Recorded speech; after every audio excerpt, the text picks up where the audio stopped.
Une de ce journal, le ministre de l'Éducation nationale et de la formation professionnelle, son Excellence M. Mostafa Mohamed Mahmoud, a procédé à l'inauguration officielle du lycée-collège d'enseignement moyen d'Ali Adé ce jeudi 3 novembre 2022.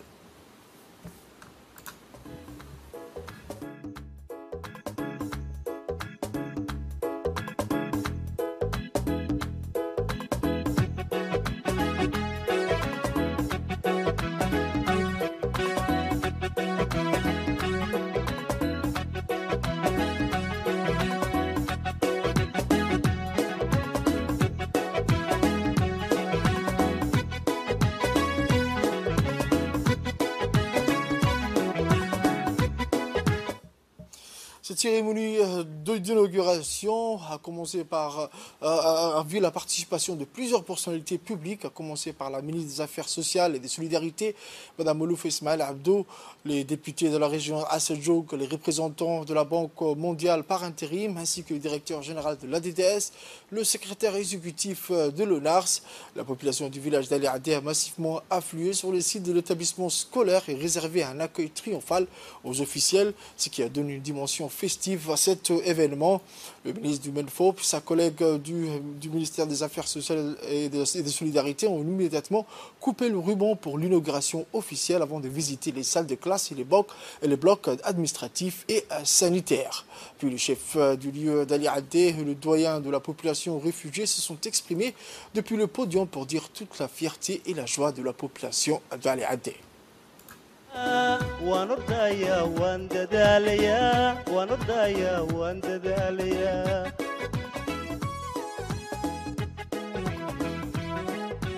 dugsiyada inaan aado duruustayda inaan eegto anigay dani tahay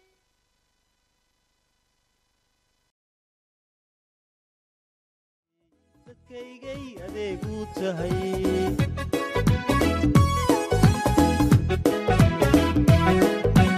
dugsiyada inaan aado duruustayda inaan eegto anigay dani tahay dadkaygay anfaca u tahay dalkaygay adeegu tahay dalkaygay anfaca u tahay dadkaygay adeegu tahay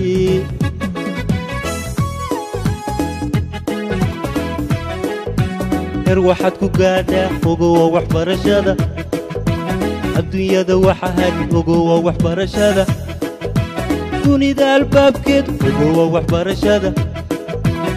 waxaad ku gaadhaa ogowa waxbarashada adduunyada waxa hag ogowa waxbarashada dunida albaabkeed waxaa noogu jira maanta in sanadkan ciyaalkii baagga ku mari lahaa Jabuuti ay ku mareen Cali Sabiix taa waa ciyaalka Cali Cadaan sheegay iyo holhol halkan bay waxay ku mareen Cali Sabiix bay ku mareen kow wasaaradda tacliinta hindistay annagu haddaan nahay maamul goboleedkiina waan garab galnay waan garab joogsanay waan ka jawaabnay baaqi wasaaradda ciyaalka casaamo iyo dudu balale koleeshka waxay imanayeen Cali Sabiix bay imanayeen si uga dhigtaan haddii tolo sanadka dambe hadduu alla idhaahdo waxay ka dhigan doonaan koleeshkooga Cali Adé casaamo iyo dudu balale meeshoodan bay ka dhiganayaan waxaa ka mid ah kan aan joogna maanta oo iskool loogu talagalay dadweynaha Cali Adé iyo qaxootigu in ay ku midoobaan iskoolkana ay wada dhigtaan waxaan iloobay oo kale in ciyaalka baagga maraya sanadka dambe maanta anticipate memory Cali Adé ciyaalka baagga maraya meeshay seexanayeen doortuwarkay seexanayeen waa noo diyaar dayactirin buu u baahan yahay wasiirkuna taa uu ballan qaaday waa la sameyn sanadkan gudaheega imtixaanka dambe la mari doono baagga lagu mari doono Je suis très heureux d'être ici avec vous tous pour célébrer l'inauguration de ce très important collège et lycée en même temps d'Ali Adé qui a été construit dans le cadre du projet d'aide au développement en réponse aux conséquences des déplacements des populations dans la Corne de l'Afrique.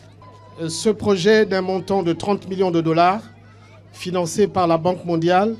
est une réponse directe du gouvernement de Djibouti pour faire face aux impacts des réfugiés sur les communautés d'accueil. Lancé en 2017 à Djibouti, ce projet s'est révélé efficace pour apporter un soutien direct aux communautés des localités de Hollol, d'Aliadé et de la ville de Bank.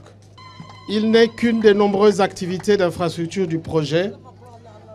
mais en termes de taille, de financement et d'impact, parmi les plus importants. C'est un établissement de 600 élèves de capacité d'accueil et il accueille aussi bien les Djiboutiens que les enfants réfugiés. L'établissement est construit selon les normes. Il comprend des salles de cours, des salles scientifiques, un bloc administratif et des logements. D'autre part, le projet prévoit l'extension de la centrale solaire qui alimentera en énergie l'établissement scolaire. Finalement, je ne pourrais clore sans féliciter l'ADDS, l'agence de mise en œuvre du projet. Je vous remercie. Je suis très honorée d'être parmi vous ce matin dans le cadre de l'inauguration du nouveau collège d'Ali Adé. Ce collège donc s'inscrit dans un écosystème cher au chef de l'État, Al-Haj Ismaïl Omar Guelleh. Elle est la base d'un développement, donc cet écosystème est la base d'un développement personnel, mais aussi il constitue un gage de l'avenir durable de la nation. Le gouvernement a ainsi pris l'engagement de la résolution d'offrir le maximum de structures d'éducation, c'est-à-dire d'écoles, de collèges, de lycées aux enfants djiboutiens, mais aussi aux enfants des réfugiés accueillis sur nos sols.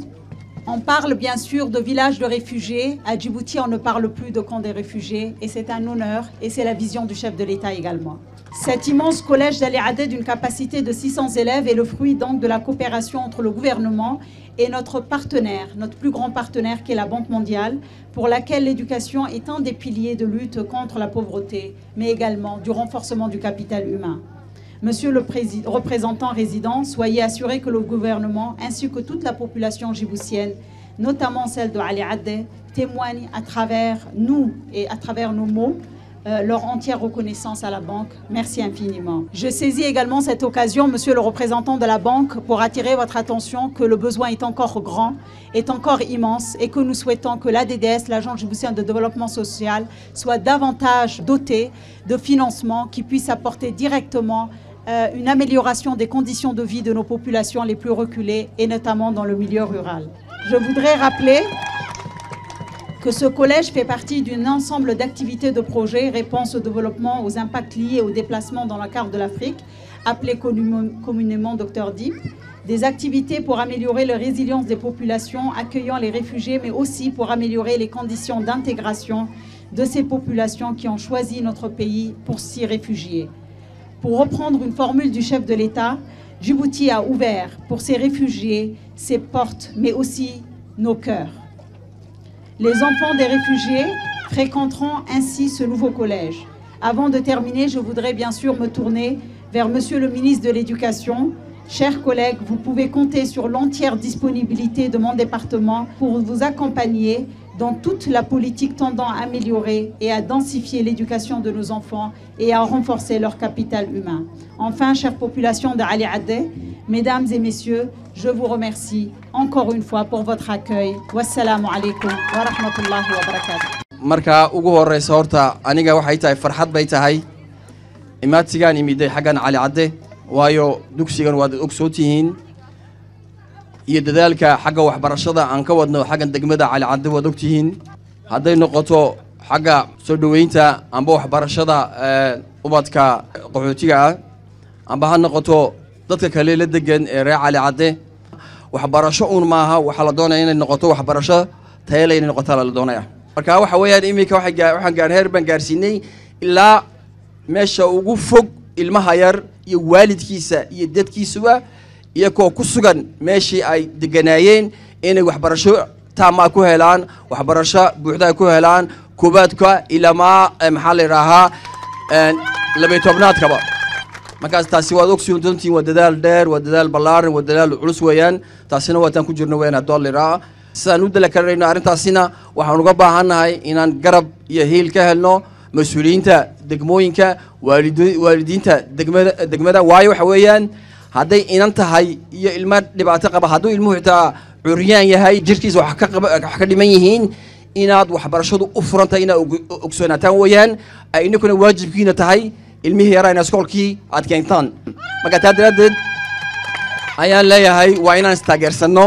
marka hadda waxaan leeyahay hambalya niga leeyahay dugsiga quruxda badan ee la dhisay waad ku fara adeegaysiin insha Allah sidoo soo sheegay presidentku soo sheegay